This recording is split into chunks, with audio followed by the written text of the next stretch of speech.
Welcome everyone to Come Together, our free weekly webinar series here at Duarte.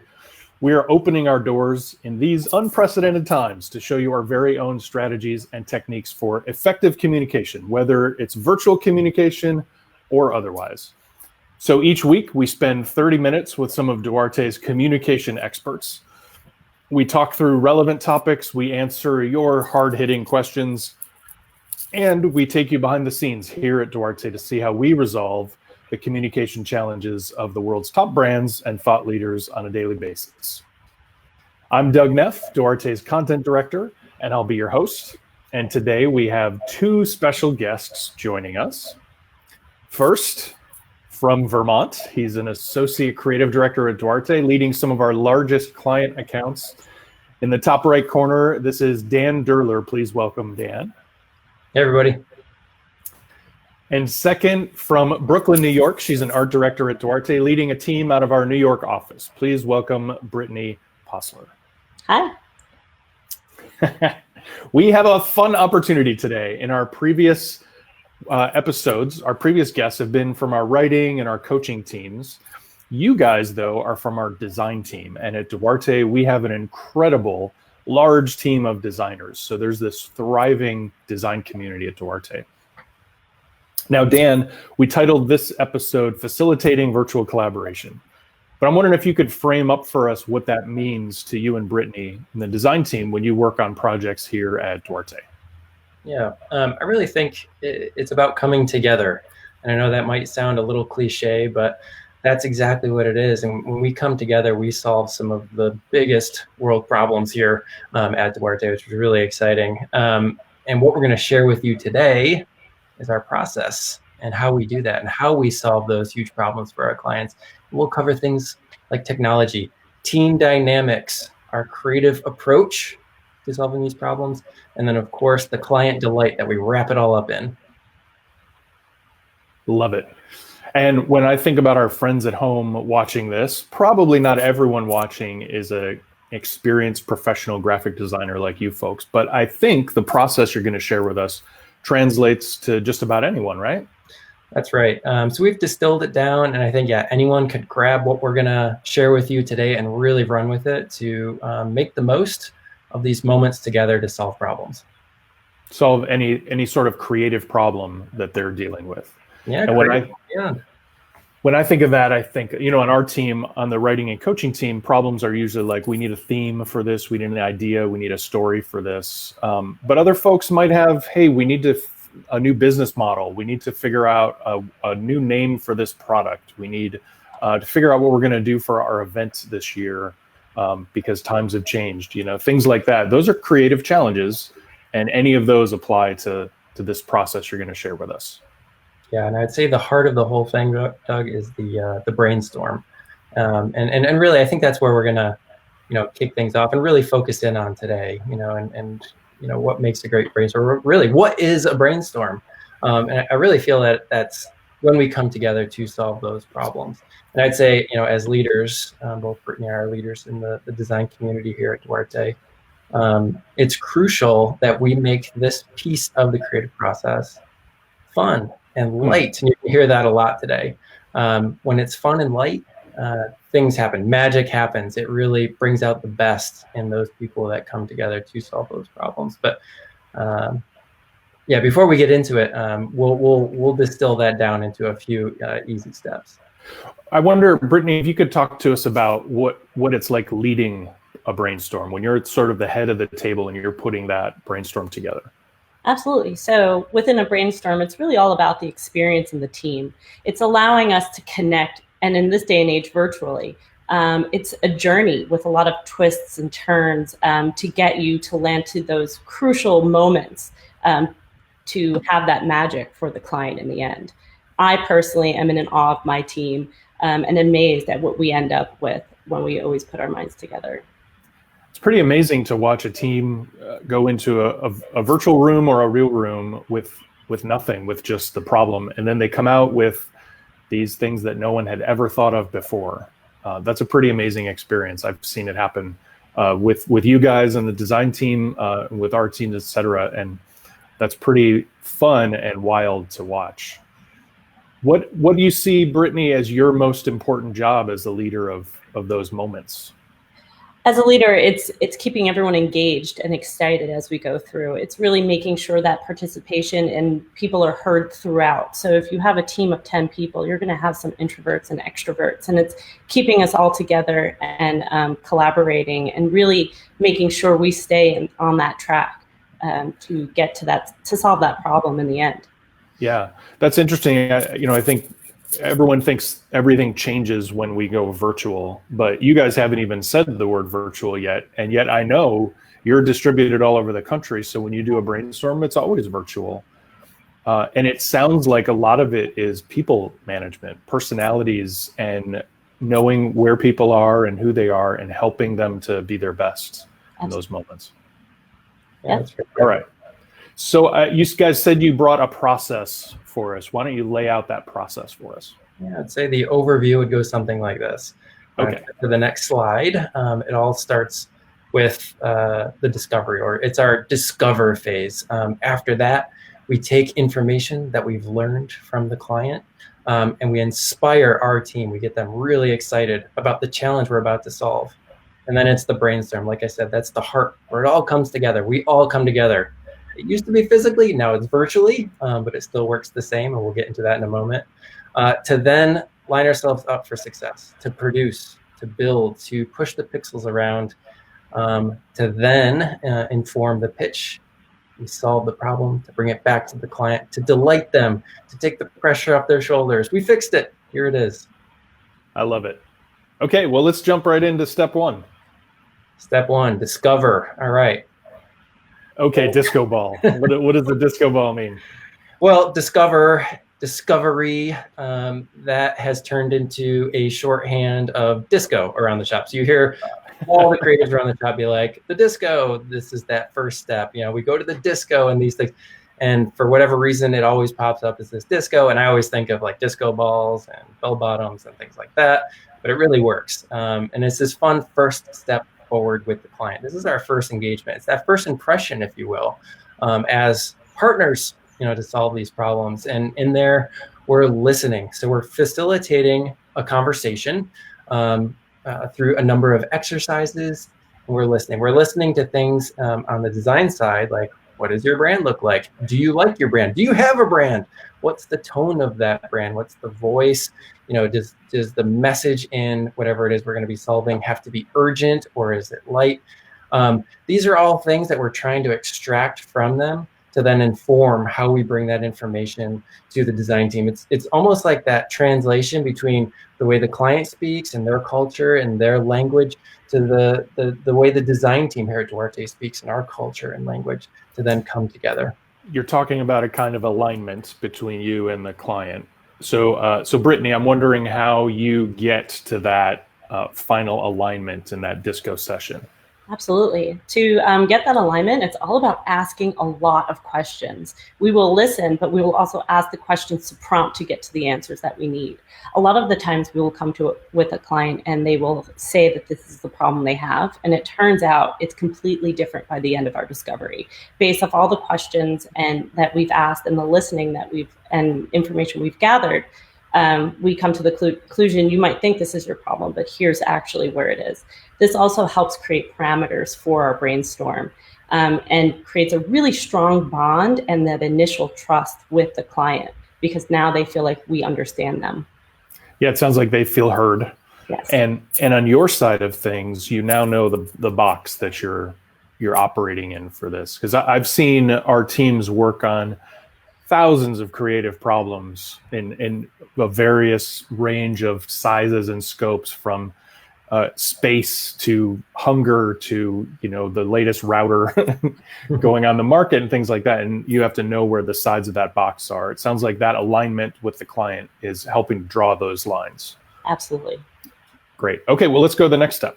Yeah, well, before we get to that next step, a fun tip that I wanted to share in that discovery, disco, when your bell bottoms are on, is sharing mood boards. And I know it might sound cliche, but sharing these boards of found art, and this is stuff that we'll compile, the design team will compile, of found inspirations. These are all images, and when I say compile, it's like pulled from the internet and put together to convey, a certain, as we call it, look and feel, a visual look and feel. And we're looking at things like color, typography, icons, texture, etc.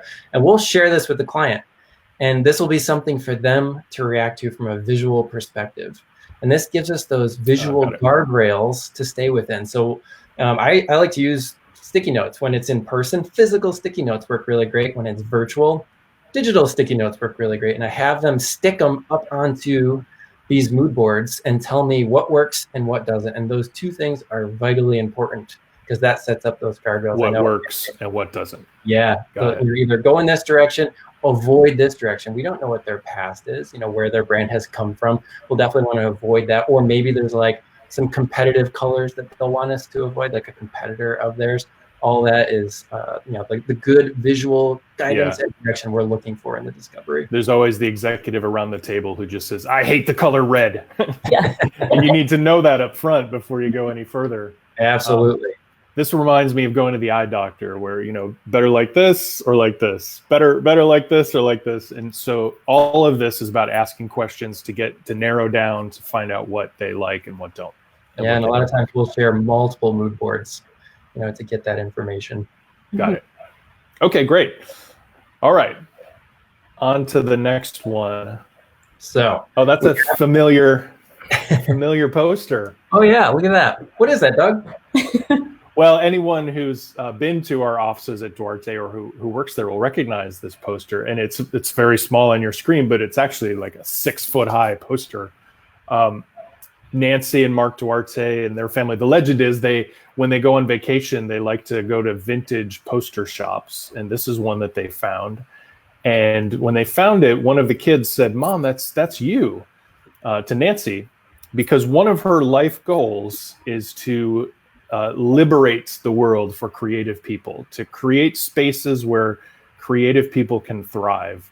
And so this little poster, she's holding a little packet of, I think, baking spices or something like that. But she's speaking about them very, very passionately. And she's the defender of the baking spices, and that's who Nancy is. So tell me about what this means to you when you're getting ready for a team brainstorm. Well, back at HQ, this poster was up in what we call the war room, in one of the offices, and we would go into that room to conduct these brainstorms, and this is the time to inspire the team. I think of this poster when I want to inspire the team, that rally cry, and this is the setup. I've gathered all that information from the discovery, and I'm starting to transition it to the team, and I want to get them excited. So I'll give them a little snippet, of what's to come. It's like, guys, we have this awesome problem to solve, and this could be anything. Like Doug mentioned, like it could be like sending a rocket into outer space. We've actually had slides that are solving the problem of putting a rocket in outer space. It's really cool stuff. It'll get those juices flowing, and that's really important. Is to get people engaged, get them aware of this client, and to step off on the right foot in prep of this brainstorm. So this is that rally cry. Awesome. And to gather that information, essentially what we want to do is never reinvent the wheel twice. So we're going and looking at the past. We're looking and talking with and contacting experts within the shop, as well as looking at our own experiences. And then we organize all those materials to create an easy way for the team to engage and bounce ideas off of. So not only are we creating homework per se to put up for everyone to see, it really helps as a landing pad to start that brainstorm. I get that. So for our friends at home, I'm thinking about if you're not a graphic designer, if you're brainstormers, we need an idea, we need 5 new names for this product so our bosses can decide. Then gathering these materials could be ways other companies have named products, brochures and things like that. They could be naming exercises that you find off the internet to go through. They could just be blank sheets of paper with a question on them that everyone has to spend a little time thinking about and answering. So this isn't just for visual exercises. No matter what creative problem you're solving, this step is important, and it's setting the table for that dinner. You're inviting everyone to the table for this awesome feast, and it's important for you to put all the plates and silverware on there so they have what they need when they get there. Is that fair? Okay, great. Yeah. All right, let's move on to the next step. And I noticed we have a question in the chat that I think we're about to answer. So this is a good time for me to pause and say, everyone joining us today, please, any questions that you have for Dan and Brittany, put them in the chat. We've got some producers on the line who move those over into our window so we can see those as we're going. And we're going to have some time at the end to answer questions as well. All right, so our next slide here, I imagine we're getting into the brainstorm itself, right? Yeah, speaking of that rocket ship, so this is a snapshot into that deck that we were brainstorming. This is the actual rocket ship. Yeah, it actually was space deck? One of them. We've had many. Anyway, what are we looking at here? So this is a digital whiteboard. It's this platform that I love called Miro, and the reason we leverage Miro is because we're in this virtual space now. And the way they say it is, if you've ever used a whiteboard and you find yourself working remote, Miro is the tool for you, and we full-heartedly agree. We've used Miro for years now, and it's been pressure tested prior to the virtual world we find ourselves in today, but it has become a critical tool in collaborating and really bringing this distributed team together. So from the discovery to the rally cry and inspiring the folks, we've now come together in that virtual room, and we're using Miro as that hub to put stuff, visual stuff up so onto. Yep, go ahead, Doug. Sounds like basically an endless whiteboard. That's it. That you can put pictures onto, you can put PowerPoint decks, you can put videos on, and little stickies, like you said, are so important in getting that client input. Yeah, you can put it all here on the board. So when you're having the virtual brainstorm, you're all sharing one space, one view. Yep, that's exactly it. And we couple this with Zoom typically to then have that open dialogue and to make that as seamless as possible. And it really feels like we're connected at that point. And it really feels, and this is critical, organic. Sure, it's a digital platform, but digital and creativity kind of are oil and water. So we want to make it feel as analog, as organic, as free-flowing and fun, as crucial piece as possible. And this platform allows for that. You can draw. Yeah, and you can see everything's not perfectly lined up. Nope. It can be a little sloppy, and you just put stickies on there wherever you want, and it retains some of that analog feel. I like that. For our friends at home, we looked, and we have the super duper enterprise professional version of Miro. But there's a free version as well that gives you a few of these endless whiteboards to play on, and it's fully featured. You can do all kinds of stuff on there. You can try it out for your own teams. But if this isn't the tool for you, I mentioned writing teams and just other teams who have different creative problems to solve. There's other apps and tools out there that you can use. Could you guys talk about some of those? Yeah, I mean, on iPads, we love to sketch on a platform called Procreate, which bolts in nicely to Miro. You can sketch right on that. Any of the Adobe suite, they now all come on the iPad as well, which makes a really nice analog transition to then easily port up to Miro as well. And then on Miro, you can assign tasks. That'll bolt into Microsoft Teams, which we use as our internal chat. It spans across Slack and other internal chats as well. And really, the possibilities are somewhat endless on this platform as it integrates with so much other technology that we find very important in this process. Got it. Yeah, and I know like Zoom and the other platforms often have their own. You have some chat capabilities. You might have a simple whiteboard built into the platform. And then outside, you have, on my team, we'll use something like Google Docs or SharePoint to work in a doc simultaneously while we're brainstorming something. And those are all ways to use in conjunction with Zoom, where you get faces and sound as well. So one of the things I'm hearing underneath all of this is the tool isn't as important as the work you guys have done ahead of time to do discovery, to inspire your people to set that table. Then the tool is just the canvas you're going to use during the brainstorm. Absolutely, it's that connection. So give us a tip you're in this process now, you're in the brainstorm process, You're putting ideas on the board, you're all having fun, there's magic pixie dust flying everywhere. Give us a tip for leading that process. I would say in general, while you're within your brainstorm as a leader, it's keeping it fun and simple. We don't want to overwhelm anyone in this process. So while we're going through this process, it's encouraging engagement. It's opening up those discussions and navigating people through this brainstorm to get to a purposeful direction for the client. This can be anything from asking questions to promoting people's ideas to create more of that excitement. It's really creating the momentum and excitement throughout. Got it. Okay, great. Well, after you get towards the end of that brainstorm, we're here with the torch. Tell us about this step. So after we've done all the homework and we've really led this brainstorm, now we're passing that torch to the designers. With that, we are looking overarching at the whole mural board and really picking some directions that we think would be the best.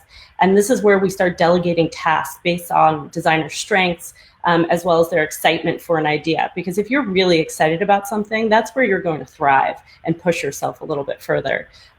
This is the step where pixels go to platform. And what does that mean for us non-graphic designers? Pixels, the platform, what does that mean? It's essentially designing. It's when we're going into the program, if it's PowerPoint, if it's Keynote or G Slides, and really taking those ideas that we had and that inspiration and creating visuals to back up what we're doing. Got it. All right. So you're making stuff now. Yes. Okay. How about yeah, go ahead, Dan.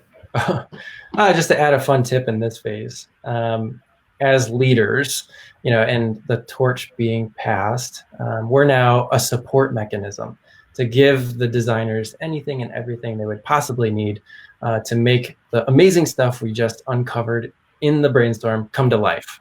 And what I like to do is kind of keep things high level, but at the same time, lead by example. So take on some of those tasks yourself and design. It makes me think of an art teacher that I had in high school that would also do the project in parallel.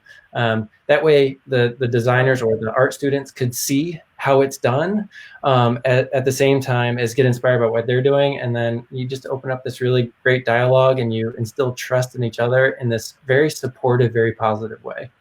Got it. That's awesome. Okay.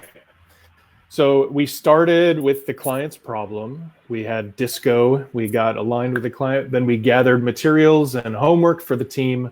We ran a fun, inspiring, encouraging brainstorm, and we assigned a few ideas for people to build. What happens now?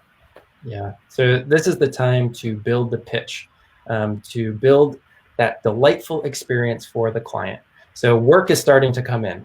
It's the work from the design team. It's whatever we solved in the brainstorm. It's been solved. It's been created. It's now coming to us as the leaders to assemble, to then craft that pitch back to share with the client. It's important to carry that excitement from the brainstorm through the production back to the client, and we pour that into these pitches. Another advantage at this point is we start to see things from a holistic view as the leaders, and we might identify, let's say, like inconsistencies or new consistencies to then drive further. And that's why we really say, beauty is in the details there. It's our responsibility to kind of connect the dots and really bring things together to make it super tight to then fuel that experience that we're about to have with the client. Got it. And I think you brought a little bit of eye candy for us to see, right? Yes. We did. Yeah. All right. Well, let's look. Okay. So with this is where we share the magic with our clients. It's taking them through that journey, through the thought process, and then aligning with beautiful and relevant visuals. And this is how we essentially hit it out of the park at Duarte. Got it. Yeah. Awesome. So that's what a client pitch looks like. Yeah. Okay. So take us through the process one more time. Yeah, we went through a lot right there, didn't we? So we did.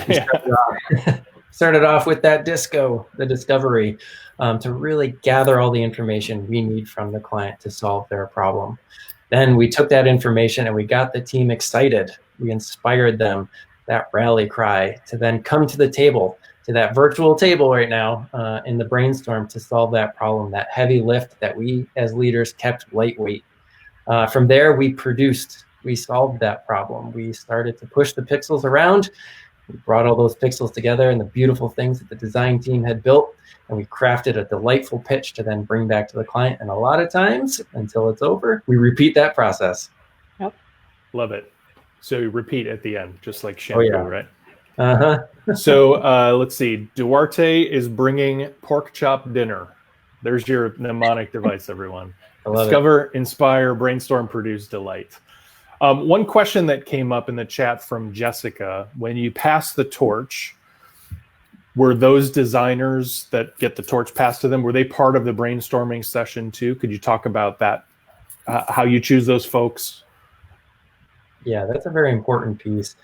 So Duarte invests, I would say, the most in the brainstorm, and this is important. If you think about it, it's the heaviest lift from the client. This is the biggest problem to solve. So we'll bring a lot of people into the room, including the folks that will definitely be doing the production. But sometimes someone that's brought in, they might not have been, fully planned out or resourced to solve that problem, but there's such excitement built and they have this expertise. We always want to leverage people's skill sets. That we might pivot. We might work with, at Duarte here, we have a project management layer. We might work with them to reallocate resources. So we want to bring as many people together for that specific moment. But of course, we want to do that the entire time because that would be very costly. But then we want to delegate, the right person for the right task afterwards when we move into that production phase. So it sounds like you're looking for the fire. If someone has fire around something, they're the best person to put on that to make that piece of the brainstorm. You got it. Is that what I'm hearing? Okay. We've got some more questions coming in, but I want to wrap us up first. Before we move to the Q&A, I know we have a lot of folks who want more help right now. We do these weekly webinar series. You'll see emails from us. We have a blog post going up Monday on this very topic, and it will include the video to this webinar. And you'll see Dan and Brittany go a little bit deeper in that blog post. We have 4 self-paced e-courses. They're 90 minutes to 4 hours. They cover story, design, and delivery. There are 3 new packages of speaker coaching. That's one-on-one coaching for you or your whole team in getting ready for a pitch or a talk or something like that. Also, all of our in-person Duarte workshops are now virtual, so you can experience those over a screen. And it's not just an in-person workshop delivered over a screen. Our teams have done a lot of work to make them extremely engaging, and you'll be amazed at what they're able to do in those classes. We also have our newest class, Captivate, which is public speaking or delivery designed for virtual communication. So a lot of us are communicating over Zoom now. Captivate for virtual communication will help. And Dan and Brittany, you don't even know, but we have a special announcement today. In fact, you folks watching us are the first to hear this.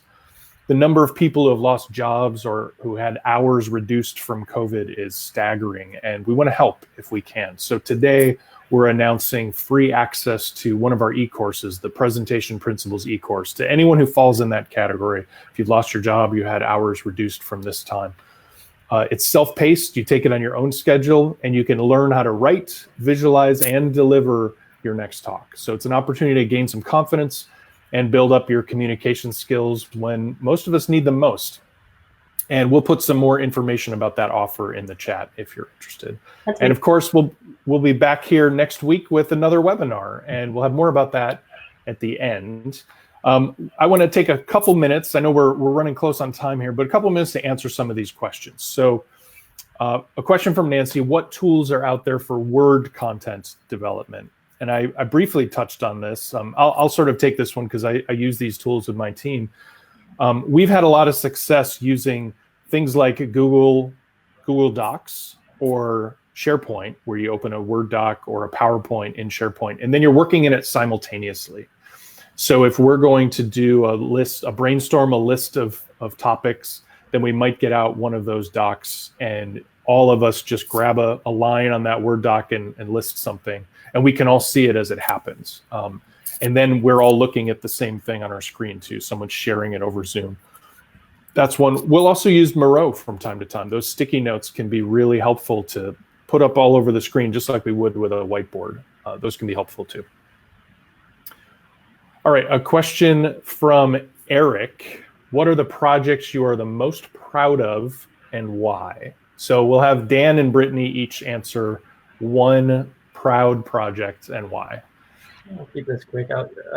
One that pops to mind, there's been so many. We mentioned the spaceship, that actually happened. But one that pops to mind was a presentation that we worked on that was presented at the UN for a large consultancy firm. I can't mention their name, but to see our work up on a huge screen at the UN that was to combat climate change was a thrill. That's cool. I'm going to cheat a little bit and just say I am proud of all my projects. I think, honestly, when you're working with clients and you go through this whole process and you see what you've accomplished at the end with your team, and you see the delight on these clients' faces, and you see how you were able to help these companies, is really, it's amazing, and it keeps me proud for every project I work on. I love that. Thanks, Brittany. And I won't hold you to it. You're allowed to cheat. Okay. All right. Well, I want to move to talking about next week. All of you big cats and kittens, we've reached the end of another episode. I'd like to thank our producer, Emily, as well as Kat and Alexa for their work behind the scenes on this webinar. There's a lot going on back there that you don't see on the screen. Brittany and Dan, thank you both for being so smart and wonderful and putting in the extra work you put in this week to bring us this topic. We really appreciate it. You make it look easy up on the screen there, but I know you put in a lot of work. And we want to thank you all, our audience, for tuning in. And don't forget to tune in next week when our topic is delivering virtual presentations. I'll be joined by Jeff Davenport. He and I will have what is bound to be a lively, nerdy, informative discussion about delivering virtual presentations. That's right. We've talked about leading virtual meetings. We've talked about facilitating virtual collaborations. Was there ever a doubt in your mind that we were going to cover virtual presentations? So we will see you there. Thank you, everyone, for joining us, and be safe, be well. Thanks, everyone. Thank you, everyone. Have a great day.